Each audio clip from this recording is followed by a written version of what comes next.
So hello everyone and welcome back to my YouTube channel. I hope जो मैंने पहले आपको समझाया इंट्रोडक्शन दिया था मैंने, ठीक है, जो भी इंट्रोडक्शन था हमने वो समझा था इससे पहले की वीडियो में, ठीक है, महाभारत व्यास जी का, ठीक है। अब हम स्टार्ट करेंगे उसका next topic that is the structure of the Mahabharata, ठीक है। एक और चीज, जब भी आप लोग पढ़ेंगे तो अपने साथ अपना जो स्टडी मटेरियल है वो खोल के रखिएगा और साथ में अपने साथ एक रजिस्टर भी रखिएगा, ठीक है, ताकि जो भी मैं आपको यहाँ पे कहूँ वो नोट कर सको आप, ठीक है। अपनी बुक में आप दो क्वेश्चंस देख रहे होंगे, ठीक है। चेक योर प्रोग्रेस वन में what is an epic and the second one is that what are some of the common features of an epic. ये दोनों ही मैं करवा चुकी हूँ, ठीक है। पहले की वीडियोस में मैंने इन दोनों के ही आंसर्स करवा दिए हैं, ठीक है, वीडियो के अंदर ही है। अगर आपने वो वीडियो नहीं देखा है तो वो वीडियो देख लेना पहले, ठीक है, क्योंकि इस तरीके के क्वेश्चंस जो है आते हैं आपके प्रीवियस ईयर क्वेश्चंस पेपर में, आप चेक कर लेना, ठीक है। व्हाट इज एन एपिक तो बहुत बार आ चुका है, ये तो रिपीटेड है, ठीक है। एंड कॉमन फीचर्स भी बहुत आ रखा है, ये भी इम्पोर्टेंट है। But the most important is that what is an epic, ठीक है। इन पे शॉर्ट नोट्स लिखने को आता है, 10 नंबर्स के आते हैं, ठीक है। चलिए, तो पहले हमने इंट्रोडक्शन देखा था, आज हम देखेंगे the structure of the Mahabharat.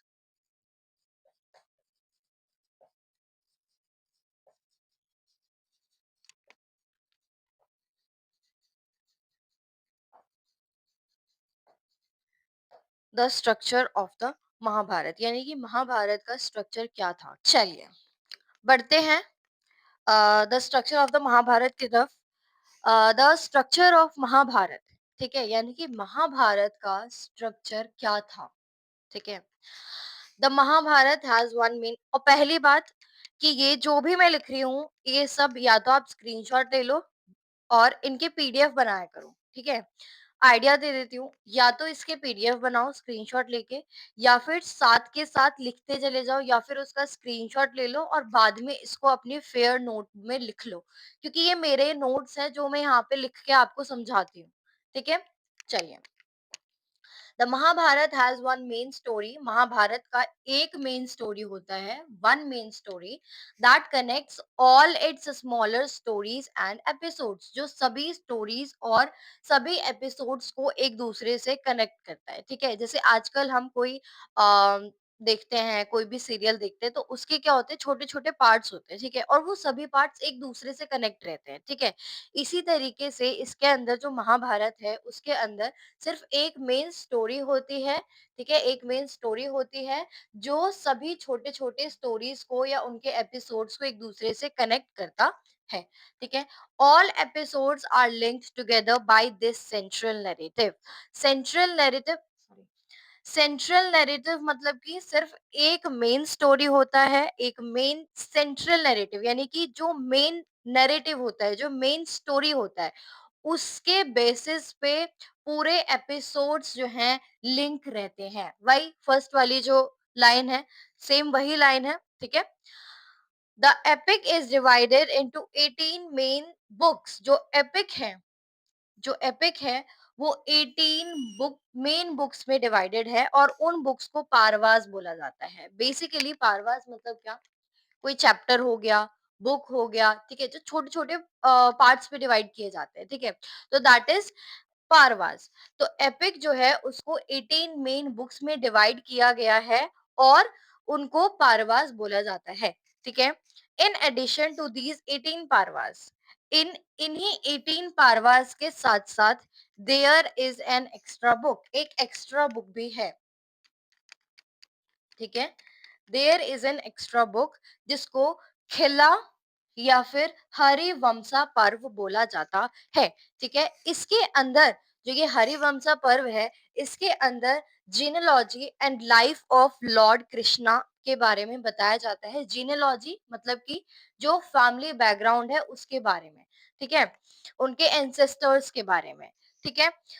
And life of Lord Krishna की लाइफ के बारे में, life of Lord Krishna, specially the parts not included in the 18th पार्वस, स्पेशली उन चीजों के बारे में इसमें ज्यादा डिस्कस किया गया है जिनके बारे में उन 18 पार्वस के अंदर नहीं बताया गया है, ठीक है, जिनके बारे में especially the parts not included in the 18th parvas. Each parva has सभी पर्व के सभी बुक्स के बोले या फिर सभी चैप्टर्स के बोले हम हर एक पर्व का एक क्लियर बिगनिंग होता है, एक मिडल एक्शन होता है और एक प्रॉपर एंडिंग होता है। मिडल एक्शन बोले तो द इम्पोर्टेंट एक्टिविटीज और incidents in the story. Middle action लिख लो कहीं पे, लिख लो कहीं पे, द इम्पोर्टेंट एक्टिविटीज और इंसिडेंट्स इन द, यहाँ पे लिख देती हूँ मैं,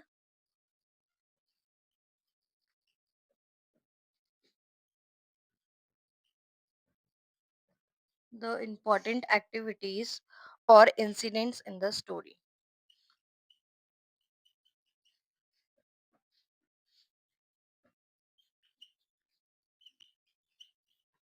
ठीक है, ये होता है द मिडल एक्शन। ठीक है, तो हर एक पर्व का एक क्लियर बिगनिंग रहता है, एक प्रॉपर एंडिंग रहता है और एक मिडल एक्शन रहता ही रहता है।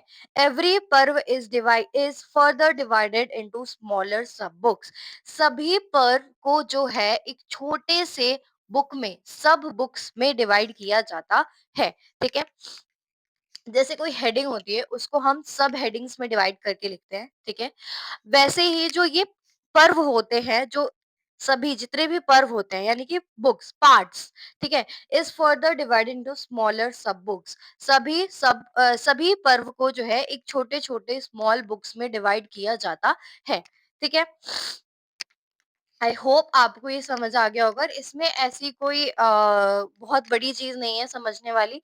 ये जो है स्ट्रक्चर है एक महाभारत का। ठीक है, तो इसको या तो आप स्क्रीनशॉट ले लो या फिर अगर मेरे साथ के साथ लिखते जा रहे थे तो बहुत ही अच्छी बात है, अदरवाइज इसका स्क्रीनशॉट ले लो। ठीक है, आई होप आप सभी को ये समझ आ गया होगा बहुत अच्छे से।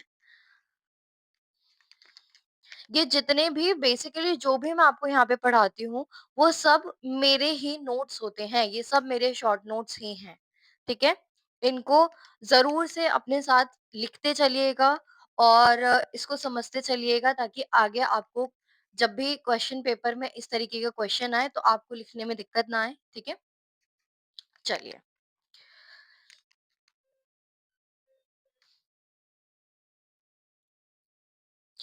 Now let's move on to our next topic, that is the complex narrative.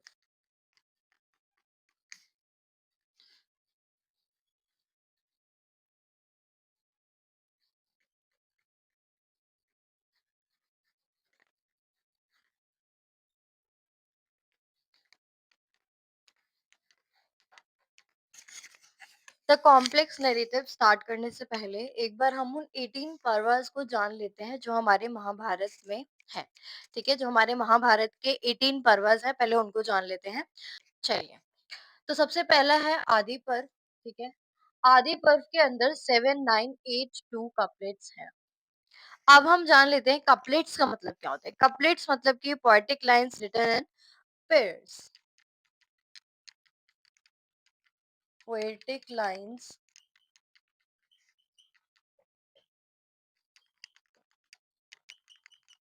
Written in pair. ठीक है, यानी कि जिन दो लाइंस एक साथ लिखी जाती है, टू लाइंस टुगेदर।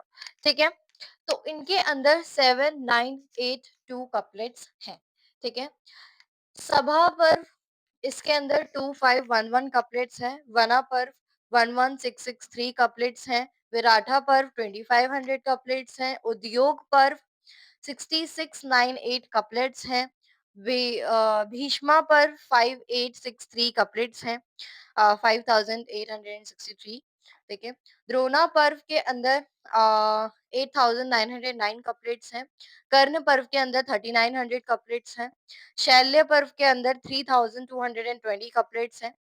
अ, सौपतिका पर्व, सवपतिका पर्व के अंदर 870 कपलेट्स हैं। स्त्री पर्व के अंदर 775 कपलेट्स हैं। शांति पर्व के अंदर 13,525 कपलेट्स हैं।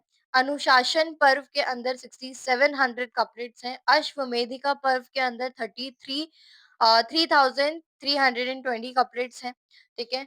आश्रम वासिका पर्व के अंदर 1506 कपलेट्स हैं। मौजला पर्व के अंदर 300 कपलेट्स हैं, ठीक है, कपलेट्स हैं। महाप्रस हाँ, महाप्रस्थानिका के अंदर 120 कपलेट्स हैं एंड स्वर्ग रोहना पर्व के अंदर 200 कपलेट्स हैं, ठीक है। ये सभी आपके कपलेट्स हैं जो महाभारत के हैं, 18 पर्व वो हैं ये, ठीक है। और इनके अंदर पोएटिक लाइन्स जिनको पेयर में लिखा जाता है वो सभी साथ में लिखे हुए हैं, ठीक है। आई होप आपने इसका स्क्रीनशॉट ले लिया होगा स्टार्टिंग में ही, ठीक है। अब हम बढ़ते हैं फाइनली अपने नेक्स्ट टॉपिक की तरफ, that is the complex narrative.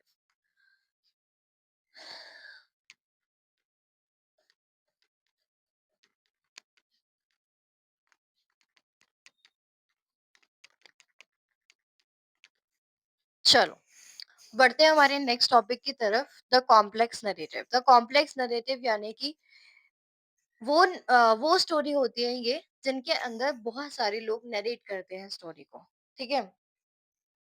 The Mahabharata begins in a forest hermitage, not in a royal court. अब क्या होता है, जो महाभारत है, पहली बार जो महाभारत है वो फॉरेस्ट में होती है, ठीक है। फॉरेस्ट हर्मिटेज में होती है, ना कि किसी रॉयल कोर्ट में। और वो जो फॉरेस्ट होता है, वो जो जंगल होता है, उसका नाम है नैमिसा फॉरेस्ट, ठीक है। सबसे पहले इसका स्क्रीनशॉट ले लो क्योंकि इसमें फिर खिचड़ी पक जाएगी तो समझ नहीं आएगा। इसको स्क्रीनशॉट ले लो फटाफट से। एंड आई होप आप सभी को ये समझ आ रहा होगा, मेरी राइटिंग में भी कोई दिक्कत नहीं लग रही होगी, ठीक है। चलिए, तो ये जो महाभारत है वो जो है एक फॉरेस्ट में होता है, जंगल में होता है, ना कि किसी रॉयल कोर्ट में। जो महाभारत की जो कहानी है वो शुरू होती है कहाँ पे, फॉरेस्ट में। स्टार्ट्स बिगिंस या फिर हम बोले starts in a forest hermitage, not in a royal court, ठीक है। जो सेजेस है वहां पे परफॉर्म कर रहे हैं, रिचुअल्स परफॉर्म कर रहे हैं, 12 साल की जो रिचुअल्स है वो परफॉर्म कर रहे हैं, ठीक है। जो ऋषि हैं वो 12 साल की पूजा यज्ञ कर रहे होते हैं वहां पे उस जंगल में, और उस जंगल का नाम क्या है, नैमिसा फॉरेस्ट। नैमिसा फॉरेस्ट जहां से ये महाभारत स्टार्ट होती है, और जहाँ पे जो ऋषि हैं, जो सेजेस है, वो अपने 12 साल की जो रिचुअल्स है, जो पूजा है, जो यज्ञ है, वो कर रहे होते हैं, उसी फॉरेस्ट में होता है, ठीक है। दे ask Ugrashrava a storyteller to tell the story of Bharat family. वो वहां पे जो है एक स्टोरी टेलर रहता है जिसका नाम है उग्र शव, ठीक है। अब ये जो उग्र शव है, उनसे कहा जाता है, जो ऋषि होते हैं वहां पे, वो उनको कहते हैं कि भरत की फैमिली के स्टोरी के बारे में हमें बताओ, ठीक है। स्टोरी ऑफ भरत फैमिली यानी कि भरत की फैमिली के बारे में हमें बताओ, ठीक है। क्योंकि वो एक स्टोरी टेलर होते हैं तो उनसे ये सारी चीजें कही जाती है कि उन्हें भरत की फैमिली के बारे में जो है स्टोरी सुनाई जाए, ठीक है। Ugrashrava tells the story as he heard it from Vaishampayan. अब उग्रशव जो है वो स्टोरी बताते हैं जो उन्होंने खुद वैशंपायन से सुनी हुई होती है। अब ये जो वैशंपायन है, इन्होंने भी इस स्टोरी को नरेट किया था किंग जन्मजय को। क्यों नरेट किया था इन्होंने किंग जन्मजय को ये स्टोरी, क्योंकि ये जो किंग जन्मजय है वो अपने एंसेस्टर्स के बारे में जानना चाहते थे।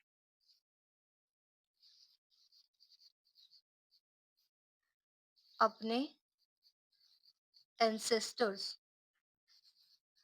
के बारे में जानना चाहते थे।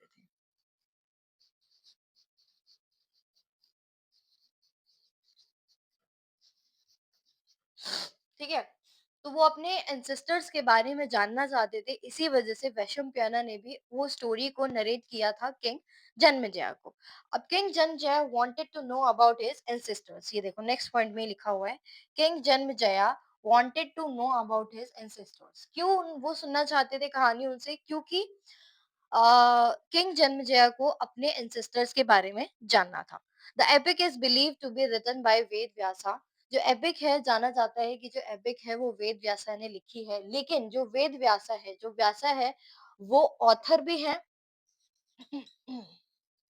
वो ऑथर भी है प्लस ये कैरेक्टर भी है एक स्टोरी के अंदर, इस स्टोरी के अंदर कैरेक्टर भी है और प्लस ऑथर भी है, ठीक है।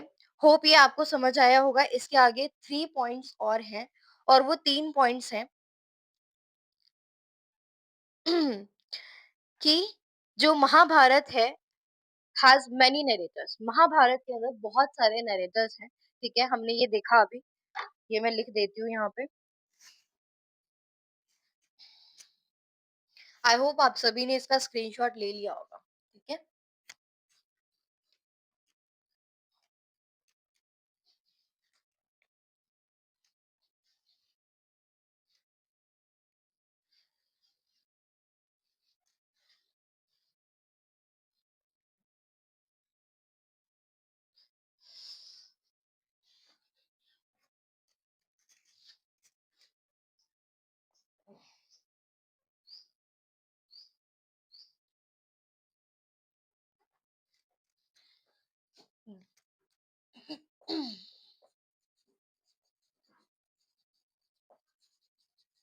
साथ के साथ लिख लो, द महाभारता हैज़ मैनी नैरेटर्स, ठीक है? और उन नैरेटर्स के बारे में हमने देखा था कौन-कौन थे, एक तो थे अग्रसर, वैशंपायन एंड संजय, ठीक है? ये सब मेन नैरेटर्स थे। 10th पॉइंट बना लो इसको, अग्रसर, Vaishampayana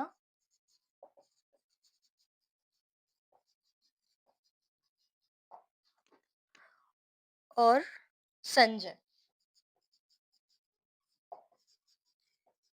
These three were the main बोला जाए मेन नैरेटर, ठीक है? ये सभी जो है मेन नैरेटर्स थे। यहाँ पे लिख लो, आर द मेन नैरेटर्स, ठीक है? ये जो संजय है, जिनके बारे में हमने यहाँ पे लिखा, इन्होंने बैटल ऑफ कुरुक्षेत्र को डिस्क्राइब किया था, ठीक है? संजय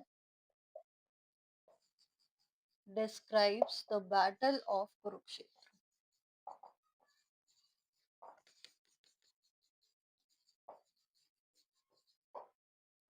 ठीक है?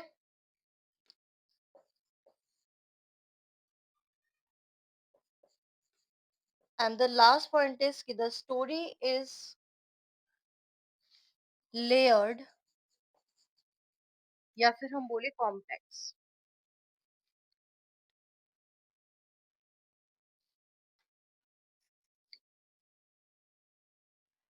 The story is complex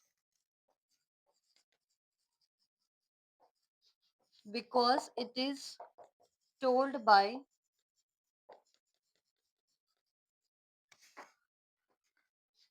many people, ठीक है? तो ये लास्ट के 4 पॉइंट आई होप आपको लिखते-लिखते ही समझ आ गया होगा कि ये जो महाभारत है इसके अंदर बहुत सारे नैरेटर्स हैं, और वो नैरेटर्स जो इसके अंदर मेन नैरेटर्स हैं those are Ugrashrava, Vaishampayan and Sanjay. Sanjay जिनकी बात हमने 10th पॉइंट में की है, उन्होंने बैटल ऑफ कुरुक्षेत्र को डिस्क्राइब किया था, बैटल ऑफ कुरुक्षेत्र के बारे में बताया था, और जो स्टोरी है वो कॉम्प्लेक्स है। वो कॉम्प्लेक्स है क्यों? क्योंकि इसको बहुत सारे it is told by many people, इसके इसको बहुत सारे लोगों ने नरेट किया था, बहुत सारे लोगों ने इसको बोला, बताया था, ठीक है?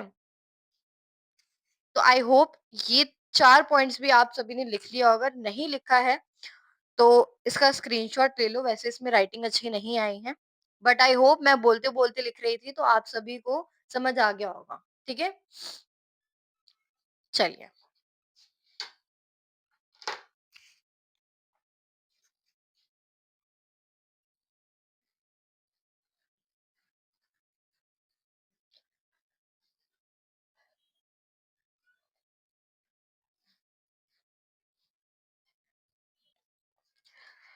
चलिए। सो फ्रेंड्स आज के लिए इतना ही, एंड आई होप आप सभी को मेरा ये जो एक्सप्लेनेशन है वो समझ आता होगा, क्योंकि मैं बहुत ही आसान शब्दों में आपको समझाती हूँ, होते सारे बुक्स के ही पॉइंट्स हैं, बट सारे पॉइंट्स जो होते हैं ना बुक्स में थोड़ी बुकिश लैंग्वेज हो जाती है, ठीक है? लाइक उसमें जो वर्डिंग्स होती है वो थोड़ी डिफिकल्ट, थोड़ी हार्ड हो जाती है, बट यहाँ पे जो मैं आपको पॉइंट्स लिखवाती हूँ, जो मेरे नोट्स होते हैं वो सब बहुत ईजी पॉइंट्स होते हैं, बहुत मतलब लर्निंग हो लर्निंग वाले पॉइंट होते हैं, आपको लर्न हो जाएँगे बहुत ईज़िली, ठीक है? तो आई होप कोई दिक्कत नहीं आती होगी मेरी क्लास में एंड आई होप कि आप सभी अपने साथ रजिस्टर लेके बैठते होंगे और जो भी चीज़ें मैं यहाँ पे लिखती हूँ, वो सब आप लिखते होंगे। तो आज के लिए इतना ही guys, thank you so much and जाते-जाते मैं ये ज़रूर बोलूँगी कि प्लीज़ मेरी वीडियो को ढेर सारा प्यार देना यार एंड मेरी वीडियो पे लाइक, कमेंट, शेयर, सब्सक्राइब सब कुछ कर दो गाइस। सब्सक्राइब करना तो बिल्कुल मत करना भूलना और शेयर ज़रूर करना मेरी वीडियोज़ को ताकि आगे तक भी पहुँचे मेरी videos. Thank you so much.